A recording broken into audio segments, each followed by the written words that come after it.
우리 시각으로 조금 전 오후 1시 1분부터 미국으로 수출되는 한국산 제품 전체에 25% 상호 관세가 부과되기 시작했습니다. 이미 철강과 자동차 등은 25%의 품목별 관세가 적용돼 있는 상황인데요.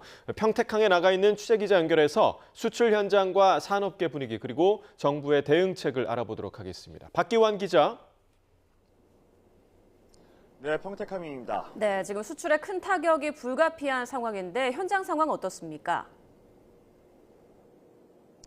네, 지금 제 뒤로 보이는 곳이 바로 평택항 자동차 부두인데요. 우리나라 대표 수출품인 자동차를 배에 싣는 선적 작업이 한창 진행되고 있습니다. 지난해 역대 최대 수출 성과를 냈던 때와 마찬가지로 어느 부도 할 것 없이 매우 바쁜 모양새입니다. 하지만 당장 현실화한 미국의 관세 조치로 인해서 공기 자체는 굉장히 무겁게 가라앉아 있습니다.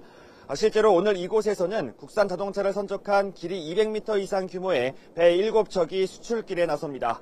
1시간 전쯤에는 자동차 6천여 대를 실은 배가 미국으로 향했는데요. 이 배에 실린 차들은 이제 미국에 도착함과 동시에 모두 25%의 관세를 부과받게 됩니다.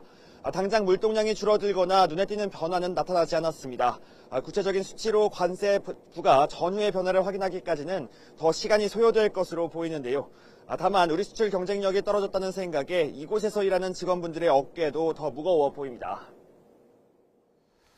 네, 미국의 상호 관세 25%가 본격적으로 적용되기 시작했는데 관련해서도 자세히 설명해 주시죠. 네, 말씀하신 대로 트럼프 미국 대통령이 전 세계를 상대로 발표한 상호 관세가 오늘 오후 1시 1분부터 발효됐습니다. 상호 관세는 보편 관세와 각 국가별 개별 관세로 구성이 되는데요. 일단 세계 185개 나라를 대상으로 한 보편 관세 10%는 지난 5일을 기준으로 적용됐습니다. 여기에 우리 시간으로 조금 전 1시 1분부터 미국 현지 시간으로는 9일 0시 1분을 기준으로 개별 관세가 추가됐습니다. 우리나라의 경우 10% 보편 관세에 15%의 개별 관세를 더해 모두 25%의 상호 관세가 부과됩니다. 다만 앞서 이미 25%의 품목별 관세가 적용된 철강과 알루미늄, 자동차에 대해선 상호 관세 25%가 더 더해지는 건 아닙니다. 그러니까 4달러짜리 한국산 라면에는 1,000원의 관세를 4만 달러 수준의 한국산 자동차에는 10,000달러의 관세를 미국 정부가 가져가는 셈입니다. 우리 기업들의 피해가 불가피한데 어떤 조치가 이루어지고 있습니까? 네, 한미 FTA에 따라서 사실상 무관세가 적용됐던 미국 수출에 제동이 걸렸습니다.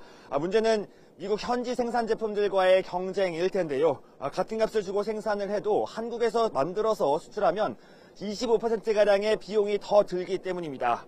그렇다고 가격을 올리면 경쟁에서 뒤처질 수밖에 없어서 결국 이익을 줄이는 방향으로 흘러갈 공산이 큽니다. 그나마 미국에 공장이 있다면 피해가 덜할 수 있겠죠.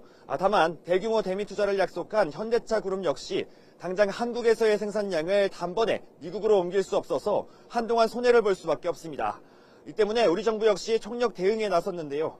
지금도 정인교 통상교섭본부장이 워싱턴 DC를 찾아 미국 무역대표부와의 협의를 이어가고 있습니다. 또 어제는 트럼프 대통령 취임 2달여 만에 우리 정부 수장과의 통화가 성사되기도 했는데요. 트럼프 대통령이 한덕수 대통령 권한대행과 통화해서 알래스카 가스전 투자와 방위비 분담 등을 협의했다고 밝혀서 관련 논의가 미국 관세에 대응할 수단이 될 수 있을지 주목됩니다. 여기에 안덕근 산업부 장관도 오늘 국회 상임위에서 조선 분야 협력을 중요한 협상 카드라고 지목하기도 했습니다. 지금까지 평택항에서 YTN 박기환입니다.